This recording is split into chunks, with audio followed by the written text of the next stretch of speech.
Dans cette vidéo, on corrige l'exercice 9. Vous aviez un système d'équations avec deux équations et on vous demandait de savoir combien il y allait avoir de solutions. Pour pouvoir savoir combien il y a de solutions, il faut observer le taux de variation A. Mais là, dans l'état actuel de ces règles, ce n'était pas possible d'observer la valeur de A. Parce que pour observer la valeur de A, il faut que ma règle s'écrive Y est égal à A fois le nombre X plus B. Puis ici, on voit que les Y, les X et le terme constant sont dans le même membre. On a besoin d'isoler Y. Alors c'est ce que l'on va faire. Pour isoler le Y, il faut déjà que je me débarrasse du moins 42 et du 14X qui sont à gauche du signe égal. Alors, pour éliminer moins 42, il va falloir que j'ajoute 42.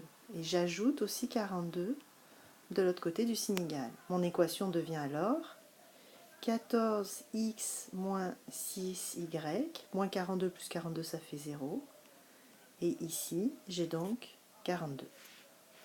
L'étape suivante, j'ai 14 fois le nombre x moins 6 fois le nombre y. Il va falloir que je me débarrasse du 14x.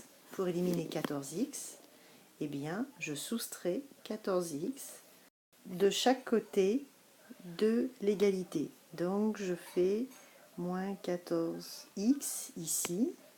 Finalement, qu'est-ce qui me reste à gauche du signe égal? 14x moins 14x, ça fait 0. Il me reste moins 6y est égal à 42 moins 14x.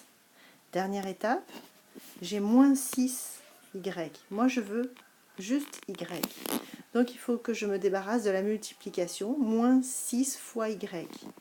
Je vais faire l'opération inverse, diviser par moins 6. Attention, si je divise par moins 6 à gauche du égal, je dois tout diviser à droite par moins 6, chacun des termes. Au final, il me reste y est égal à 42 divisé par moins 6. Ça nous fait moins 7. Et ici, là, attention, j'ai moins 14x sur moins 6. Moins par moins, ça fait plus. Et 14 divisé par 6, je ne laisse pas ça comme ça, je sais simplifier une fraction. Je divise par 2 le numérateur et le dénominateur.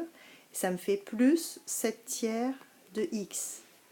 Et là, j'observe, j'ai mon y isolé. J'ai mon coefficient qui multiplie x qui est 7 tiers, ça c'est mon a. Puis mon b, c'est moins 7. Je n'ai plus qu'à faire la même chose avec la règle numéro 2. Faites-le, puis comparez avec mon résultat. À la fin de mes manipulations algébriques, j'obtiens y2 qui est égal à moins 7 tiers de x. Puis je regarde qui est mon taux de variation, c'est moins 7 tiers. J'oublie pas le moins qui est devant. Mon coefficient, c'est-à-dire le nombre qui multiplie la variable x, c'est moins 7 tiers. Et si je compare dans la règle, la première règle qu'on avait trouvée, on avait 7 tiers. Les a sont différents, donc le premier taux de variation est différent du deuxième taux de variation, puisque moins 7 tiers, c'est différent de 7 tiers. Ça veut dire que les droites vont se croiser dans notre graphique et il y aura un point d'intersection. Donc, ici, mon système d'équations admet une seule solution. Puis vous êtes nombreuses à avoir remarqué que le b était pareil pour les deux règles. On a un b qui vaut moins 7 et le b qui vaut moins 7. Ça veut dire que nos deux droites, leur valeur initiale, c'est moins 7. Puis il y en a une qui est croissante, celle qui a comme taux de variation 7 tiers.